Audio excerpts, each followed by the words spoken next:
Let me start by telling a story about going back to Egypt. The first time I went back after the revolution, about a month ago, and I'm spending my first day. My in-laws are inviting our neighbors in an secluded compound in Cairo to breakfast. And we're talking here about a community of rich Christians generally.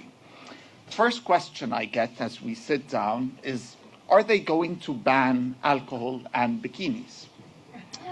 Now, before I try to think of an intelligent answer to offer to such an important question, someone jumps in with, oh no, don't worry, the Muslim Brotherhood are really moderates. They won't really ban the bikinis. He shares that view. Before again anyone can respond, another jumps in. Well, you know what? Even if they ban them, if they just allow us to work, we can go and spend the summer in the beaches of Europe. I could not understand why the conversation was centering around such important topics as bikinis and alcohol.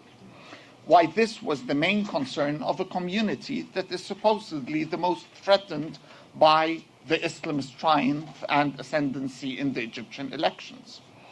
But this small story gives us an example about the kind of debate that the liberals, or as I will explain why I prefer a better term, have led in the previous year in Egypt, and perhaps a good explanation of why they failed. There have been 4 different terms given about those people that are in essence non-Islamists. There has been the word liberal, Democrats, secular, or moderates. Some might add that they are essentially young people who are tech-savvy. I don't believe any of those terms explain to us who those people are or what they share, what's the common denominator between them. The best term, I believe, is non-Islamists. These are groups of people that have nothing in common except their fear and dislike or hatred of the Islamists, or for some of them, of Islam itself.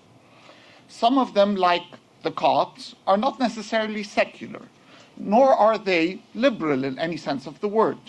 They are people who naturally, as a religious minority, have certain fears from the Islamists, of what an Islamist-dominated society might mean, outside of bikinis and alcohol.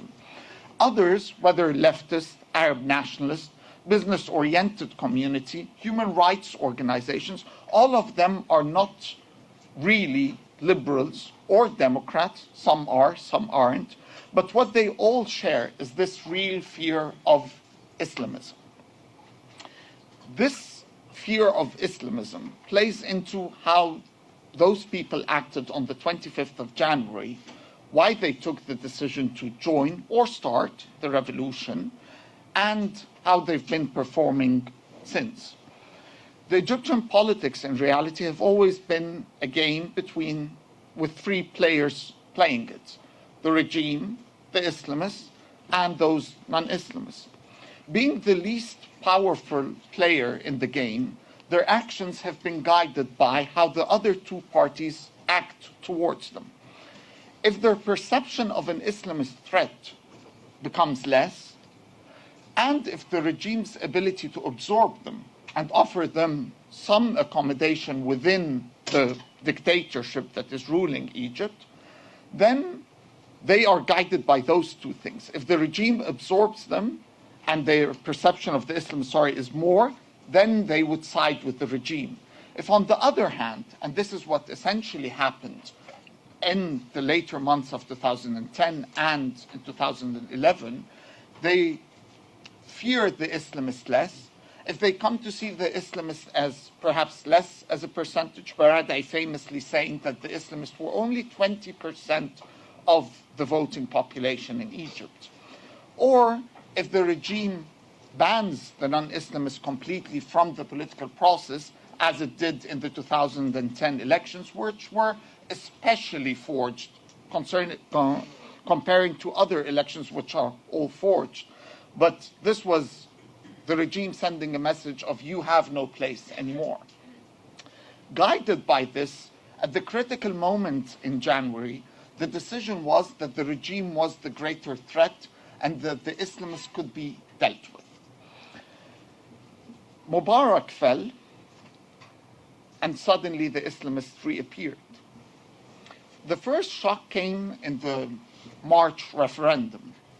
Mostly all of the Egyptian political actors, presidential candidates, leading parties, all argued for a no vote for the referendum, while the Islamists argued for a yes.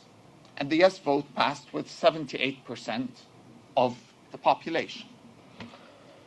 Next came the electoral process. During those months, the non-Islamist actors have been guided by a number of concerns that they have had and perhaps illusions that have led to their disaster in the elections. The first has been an obsession with the past being that of the regime, whether it's political future in terms of Mubarak's trial, fighting corruption, the endless search for the hidden billions or trillions, according to some, that Mubarak had put somewhere. All of those fights or concerns with the past. Those concerns have also led them to view the remnants of the regime as the greatest threat to Egypt's future. And thus, their insistence that the Egyptian electoral system be one where people would select from party lists and not individual candidates offered in individual districts, as was the system before. This first obsession, of course, led to then their electoral failure today. The second has been an attitude of no compromise. They know very clearly that they want an Egyptian democracy. How to get there seems to them an idea of holding your ground, standing firm, declaring every single issue as a red line, and then you will naturally get them because you are Egypt. It escaped them, of course, that not only were they not Egypt in the sense of representing the will of the people, but also that politics doesn't really work this way.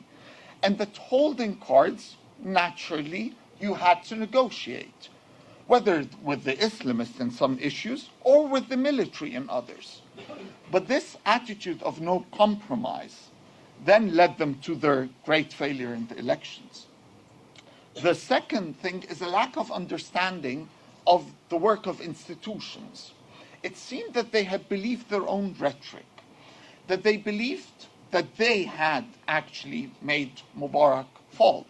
Now, I am not underestimating the effect of the protesters, but it would seem generally naive to claim that there were no institutional factors of the regime, of the balance of power within the regime, that led to its fall. This belief in their own ability led them to believe in the transformative nature that they can have on Egyptian society. That simply by declaring their revolutionary principles and fighting for them, they would change the very rules of the game and they would change the very fabric of Egyptian society. It did not concern them, for example, that this society was one that they seemed to know very little about. Many of them, if not all, seemed extremely surprised that there were Salafis in Egypt. Who are these? Where did they come from? I never saw them before. Sure, in your own circle. But they did exist, and to say the least, I don't want to enter into the topic that Eric will cover, but we haven't even seen the full face of Salafism until this moment, as the two most important Salafi preachers in Egypt have not been involved actually in politics until now. No one would like to know what would happen if they would get involved. This lack of knowledge of Egyptian society, this complete discovery, wow, there are villages in Egypt. There are people who think differently in Egypt. That led to that reaction. I think the non-Islamists that, as they stand today, are divided again around this question of how they view the future and the fear that they have. Who do they fear more? For some, the revolutionary core, their greatest fear is a military government in Egypt. They view the military as the only existing obstacle towards a clear transition to democracy, and thus their main battle is towards that military.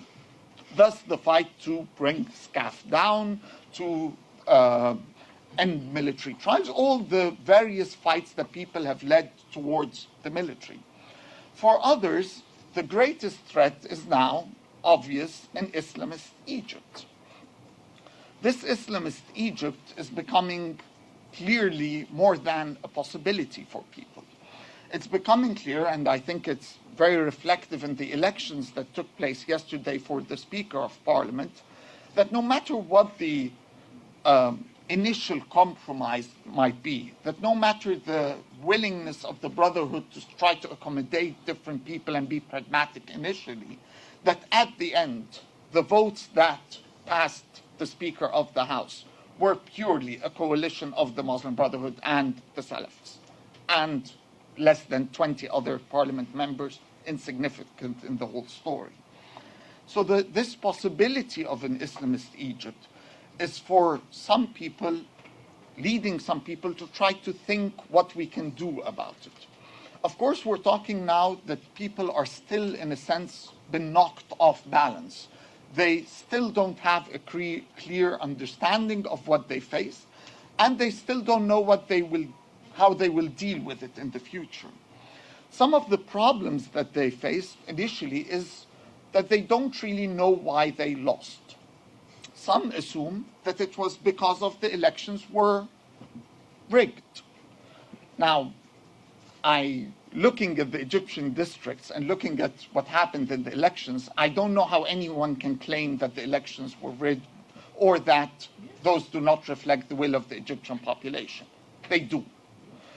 The second argument has been that it's the Saudi money, or this attempt by the Gulf, Qatar and Saudi being now the greatest elements of the grand conspiracy, thankfully taking the place of Israel, though I'm sure Israel will return to its favorite place soon in the art of conspiracies. But it's all about the Saudi money, it's all about this foreign influence, or it's the secret deal between the military and the Islamists. All of these factors and many others reflect a clear misunderstanding and a clear underestimation of what Islamism actually is. Islamism is not taken seriously by its enemies. And because they don't take it seriously, they don't actually know how to defeat it. Because they view it as just, those are some crazy sheikhs that say some crazy stuff, because they don't view it as coherent or offering something clear, because it is unbelievable to those non-Islamists, they assume that it is so unbelievable to others. It's not. The reality is that Islamism offers the only moral structure that is available to the Egyptian population. That in a sense in the West, you could be a person that is not religious, yet moral. The possibility of a moral understanding of the world, of an ethical structure outside of religion is available. In Egypt, the only possibility is Islamism. No matter if you are particularly religious or not, Islamism dominates what morality and ethics mean. And that's an important challenge. The reaction so far, of course it's too early to comment on how people have reacted, but we've seen some indications. The first reaction is perhaps trying to fool the Islamists. We'll outsmart them.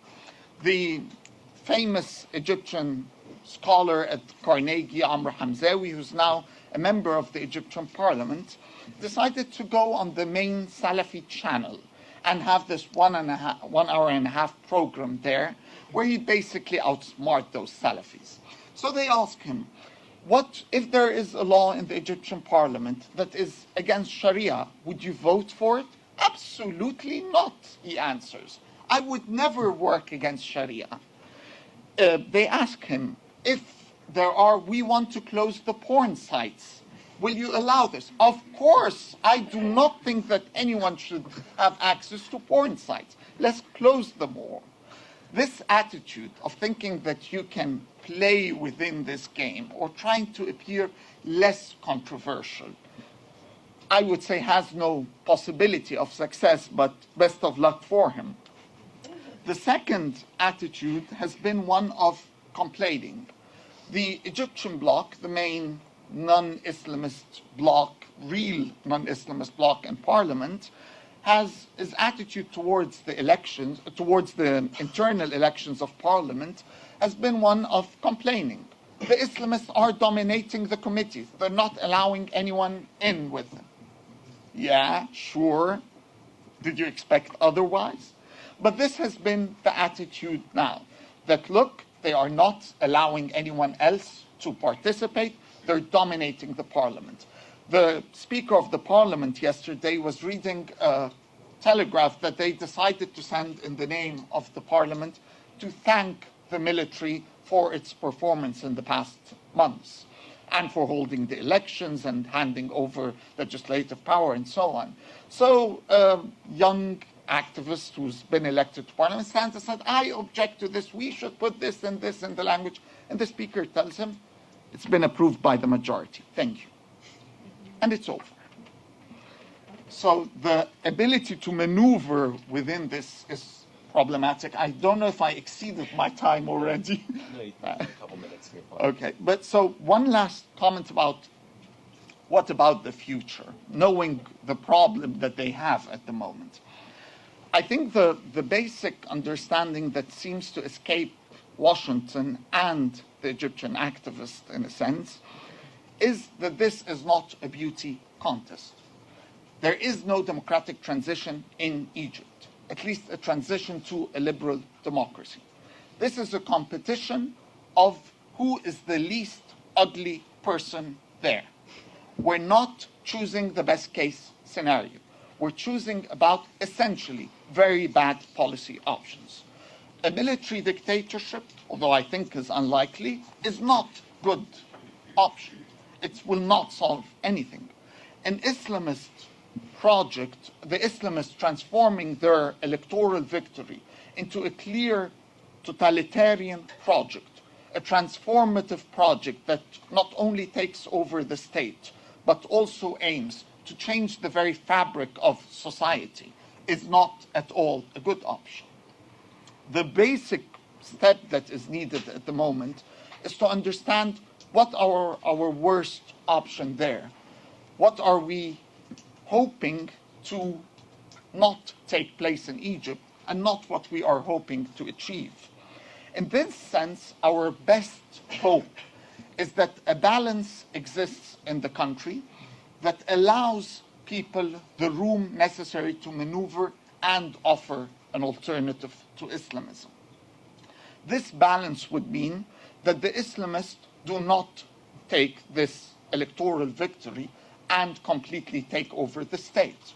That the army is not involved in politics, but remains also outside of the ability of Islamists to take over that institution. If the Islamists, with their very limited financial resources in the past, and with the oppression of the state, were able to create a patron-client relationship with a large segment of the population, imagine what they can do if they continue with the revolutionary narrative of revenge of the past, take over the businesses of the bad businessmen, or put their hands on the financial institutions of the Egyptian army. This would mean their ability to change Egypt completely.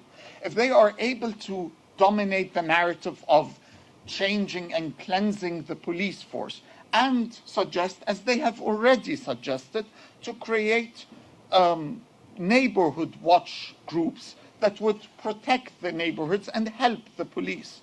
This would only mean the ability to create a militia outside of the state that the Islamists will dominate, and that perhaps one day can be an equivalent of the Iranian Revolutionary Guard. This possibilities, this is what we are aiming to stop.